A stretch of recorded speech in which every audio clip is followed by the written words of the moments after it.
چھٹی فضیلت اس مہینے کی کیا ہے؟ سکس فضیلت ہم دیکھتے ہیں، چھٹی کیا ہے؟ وہ یہ کہ محرم میں عاشورہ ہے. محرم میں عاشورہ ہے. عاشورہ کیا ہے؟ محرم کی 10 تاریخ.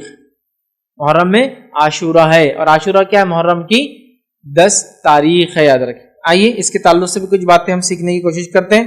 ٹھیک ہے، جمہور کے نزدیک، سلف اور خلف کے نزدیک یاد رکھیے محرم کی 10 تاریخ کو عاشورہ کہتے ہیں. اس میں کوئی اختلاف نہیں کہ عاشورہ کب آتا ہے. محرم کی 10 تاریخ کو عاشورہ کہتے ہیں. لیکن ایک بات وضاحت کر دوں، لوگوں نے اس تعلق سے بڑی جھوٹی سچی روایتیں بیان کی، یاد رکھیے اتنی کہ کبھی کبھار تو کاؤنٹ نہیں کر سکتے. لیکن عاشورے کے تعلق سے اکثر روایت ضعیف اور موضوع ہے، سوائے چند کو چھوڑ کے جو میں آپ کے سامنے رکھ دوں گا آج انشاءاللہ. سمجھ رہا؟ بہت سارے لوگ اس کی بہت ساری فضیلتیں بیان کرتے، یہ تک بیان کرتے کہ آسمان اسی دن بنا، زمین اسی دن بنا، آدم علیہ السلام اسی دن بنے، اسی دن زمین پہ بھیجے گئے، اسی دن توبہ قبول ہوئی، اسی دن یونس علیہ السلام مچھلی کے پیٹ میں گئے، اسی دن نکالے گئے. ایسی کوئی صحیح روایت نہیں ملتی ہے. چونکہ دیکھیے جب بات آتی ہے فرمان نبی کی، مطلب قرآن کے علاوہ اگر وحی کا کوئی ذریعہ ہے تو فرمان نبی ہے صلی اللہ علیہ وسلم. فرمان نبی میں اگر کوئی چیز نہ ہو تو میں اپنے دل سے راب بول کر اللہ کے سامنے پکڑ میں نہیں آنا چاہیے، ہے نا، بس تو نہیں ملتی.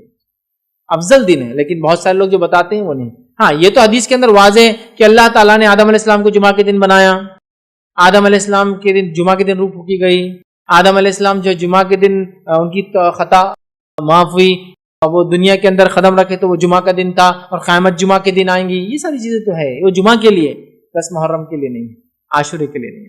چلیے آگے بڑھتے ہیں. تو عاشورہ یاد رکھیے یہ بڑا اور مشہور اور معروف ہے، ہم سب عاشورے کے تعلق سے جانتے ہیں. عاشورہ 10 محرم کو ہوتا ہے، اور اس دن روزہ رکھنا یہ سنت ہے. عاشورے کی فضیلت اپنی جگہ ہے، اور اس دن روزہ رکھنا یہ کیا ہے؟ سنت ہے. صحیح مسلم کی روایت ہے، نبی اکرم صلی اللہ علیہ وسلم فرماتے اور کہتے ہیں کہ جو صحیح مسلم کی روایت ہے، مجھے اللہ تعالیٰ سے امید ہے کہ یوم عاشورے کا روزہ گزشتہ 1 سال کے صغیرہ گناہوں کا کفارہ بنے گا. مجھے امید ہے کہ عاشورے کا روزہ پچھلے 1 سال کے صغیرہ گناہوں کا کفارہ بنے گا. حالانکہ حدیث میں صغیرہ نہیں ہے، لیکن میں ترجمے رکھ رہا ہوں. کیوں؟ اس لیے کہ کبھی بھی کبیرہ گناہ بغیر توبہ کے معاف نہیں ہوتے، اور اگر بندوں کے ساتھ کیے گئے تو بندوں سے بھی معافی ضروری ہے.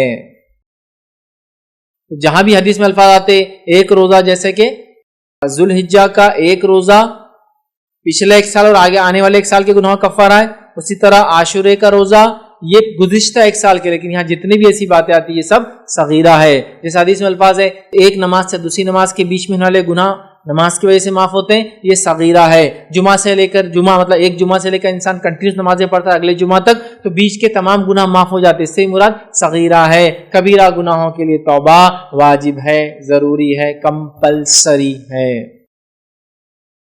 اس لیے یاد رکھیے، ذہن میں رکھیے جہاں بھی حدیثوں میں بات آتی ہے صغائر کے تعلق سے. ٹھیک ہے، تو مجھے امید ہے کہ یہ پچھلے 1 سال کے گناہوں کا کفارہ بنیں گے. نبی اکرم صلی اللہ علیہ وسلم حدیث میں فرمایا، صحیح مسلم کی روایت ہے. ٹھیک ہے، اسی طرح عاشورے کے روزے سے تمام چھوٹے گناہ معاف ہو جاتے ہیں، لیکن بڑے گناہ معاف نہیں ہوتے، اس کے لیے توبہ ضروری ہے. اب ایک سوال، کسی نے اگر چھوٹے گناہ کیا ہی نہ ہو پورے سال، نہ چھوٹے کیا ہو نہ بڑے کیا ہو، تو پھر کیا ہوگا عاشورے سے اس کو فائدہ؟ اس کے درجات علماء لکھتے بلند ہو جائیں گے.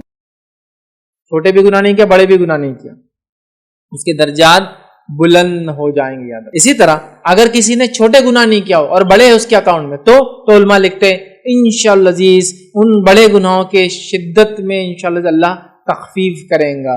مطلب اس کے تعلق سے علماء لکھتے ہیں کہ اگر کسی کے کبیرہ اور صغیرہ گناہ نہ ہو تو اللہ تعالیٰ اس کے درجات کو بلند کر دے گا، اور اس کی نیکیوں بڑھا دی جائیں گی، لکھ دی جائیں گی. اور اگر ایک یا متعدد کبیرہ گناہ ہوئے لیکن کوئی صغیرہ گناہ اس کے اکاؤنٹ میں نہ ہوا، تو ہمیں امید ہے کہ کبیرہ گناہوں میں سے کچھ تخفیف کر دی جائیں گی، شدت کم کر دی جائیں گی، ہلکا کر دیا جائے گا انشاءاللہ.